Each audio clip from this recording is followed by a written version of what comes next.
Hello, my name is Mr.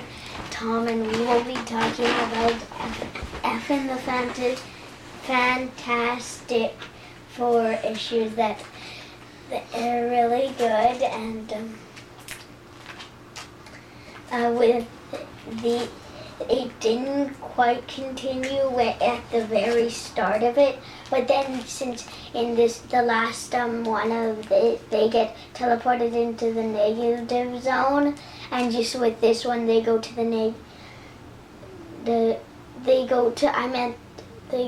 negative zone too, was it? The negative. Yeah. And then that's where wasn't that where he got into the planted into the rocks? Yeah, that's right, because both the issues, they kind of tie in. Now that we're caught up on Fantastic Four, and we're reading FF, we're seeing more how they interrelate, how the stories interrelate with each other.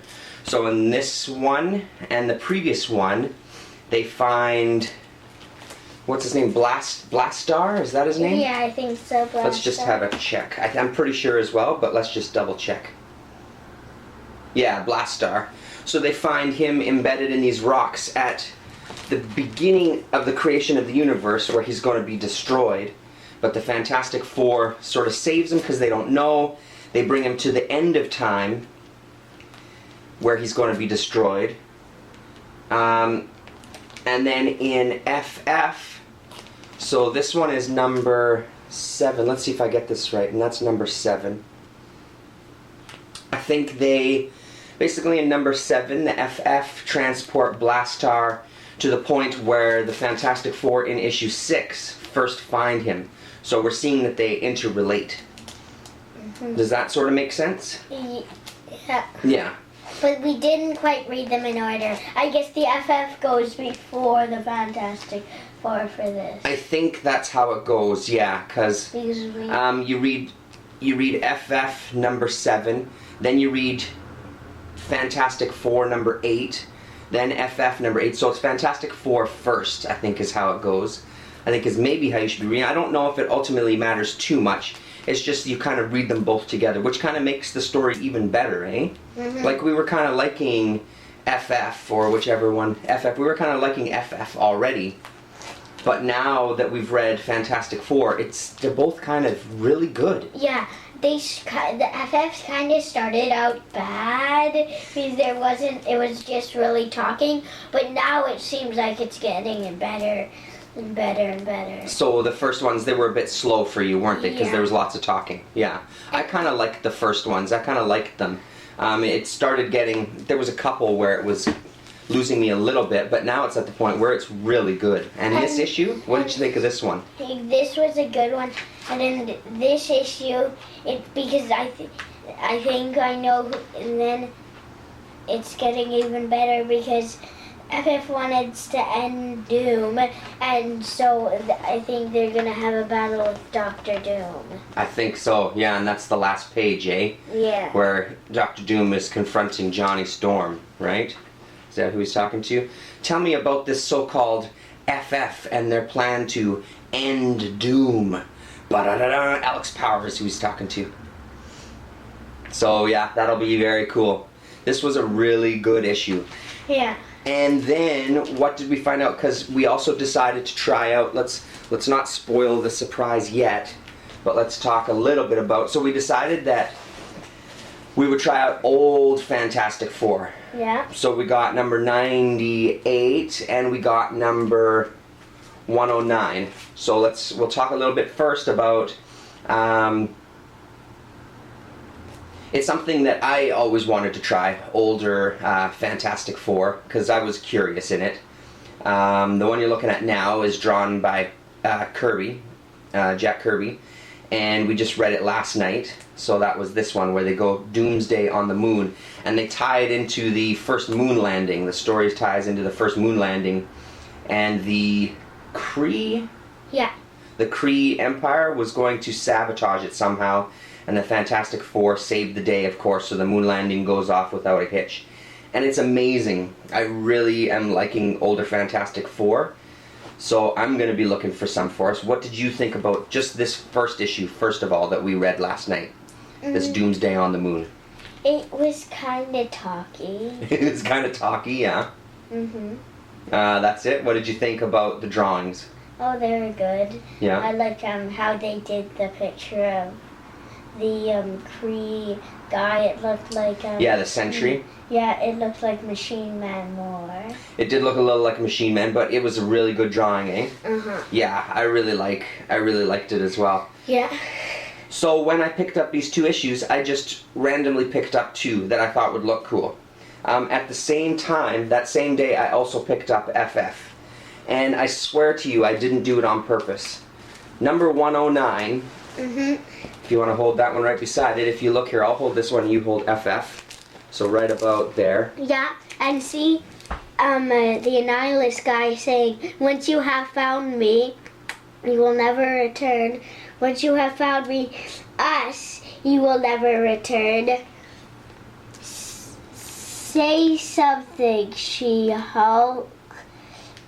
How do we get within clobbering range? Say something, Stretch. How do we get within clobbering range? And then move your finger a little Oh, sorry, yeah. He's waiting for us, but we can't turn back. And then he said, they're waiting for us, but we can't turn back. So without knowing it, we read FF and then we read this one. This was last week, I guess, sometime. Yeah. And as soon as we finished this one, I started looking at the cover again. I'm like, wow, that's such a great cover. I'm like, why does that look so familiar?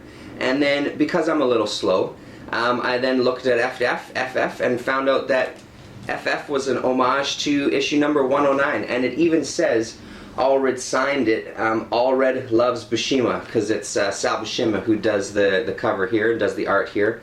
So that was a very, very cool thing. And then what did we think of this issue? Oh, I really liked it. With Annihilus? Yeah, I really liked it as well. Was this your favorite of the 2? Yeah. Yeah, I think so too. It was a great book. So I think, here you can come sit back again. I think that the 2 of us are kind of impressed with Fantastic Four, and we'll probably read some more of it, eh? And do you think everybody else should be reading it? Yeah. Give it a try, you think? Especially some of the earlier issues. I think that's where we're going to focus on for the first while. I found a couple of places in town. I just kind of went and just looked to see what the stock was around town. There's quite a few around this, the early hundreds and stuff. So probably later this week I'm going to look through some of my boxes because I'm pretty sure I have some stuff I can trade in. So I'm going to start pulling some titles and then see maybe I can trade in for some old Fantastic Four for us, because I love the art. And it's funny, we went right from this one last night. So we read the Kirby one, and then we read issue of, what was it called? Battle of the Champions? Yeah. Is it a 3 or 4 issue miniseries? I think it's a 3. I think it's a 3 as well. So it basically incorporates all of the Marvel Universe in this kind of game between these 2 beings. So we found that miniseries quite a while ago, and we're just starting to read it.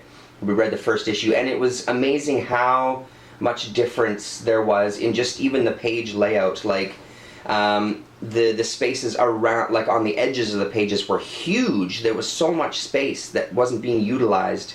The gutters in between were fine, but it was just the edges around them. It's like they shrunk it much smaller than the actual page. Whereas this one, it really fills up the page. It makes it easier to read. This older stuff reads a lot nicer than this specific other comic. It was interesting in doing them back to back like that, just to see the differences between the 2 kind of eras. It was really hard to read that Champions one for me to him. It was tough. I mean, some of the word balloons were small. Obviously, with the printing process and with time, some of the words had faded, or when they printed it, some of the words bled. So yeah, we're gonna definitely pick up more of these. So that's our little talk about FF and Fantastic Four. I know that a couple of people I know that Comic Guy Rules has just recently dropped Fantastic Four, but I could totally understand why if it's not your thing. I think again we're in the lucky situation that myself and obviously Mr. Tom here, we don't have any experience with old Fantastic Four besides this, so all of this is still really new to us, you know. It's the same thing like I've said before about me reading Captain America and stuff. It's all new to me, so it's cool to kind of be discovering it together between the two of us and reading these great books. So anything else you want to talk about there, Mr. Tom? Nope. No? No, I can't really think of anything else. Okay. Well, thank you very much, everybody. And so Fantastic Four issue 109, if you're interested in picking up or hunting down that issue, that's the homage to FF, that FF number 7 pays homage to. So yeah, thanks a lot, and we'll talk to you soon. Yeah. Okay, bye. Bye.